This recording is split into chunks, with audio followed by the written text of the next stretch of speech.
I recently learned a valuable lesson about seeing deeply from a young woman named Rosalind. The story was shared with me by my friend, who was devastated when her husband of 20 years moved out.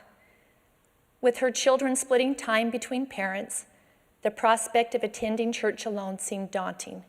She recounts, "In a church where the family is of paramount importance, sitting solo can be painful.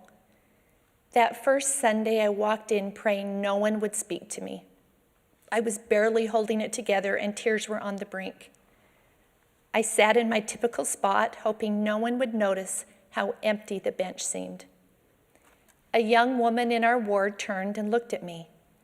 I pretended to smile. She smiled back. I could see the concern in her face. I silently pleaded that she wouldn't come talk to me. I had nothing positive to say and knew I would cry.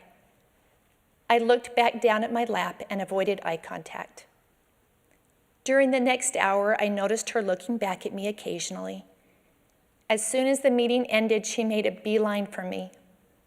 'Hi, Rosalind,' I whispered. She wrapped me in her arms and said, 'Sister Smith, I can tell today is a bad day for you. I'm so sorry. I love you.' As predicted, the tears came as she hugged me again. But as I walked away, I thought to myself, maybe I can do this after all.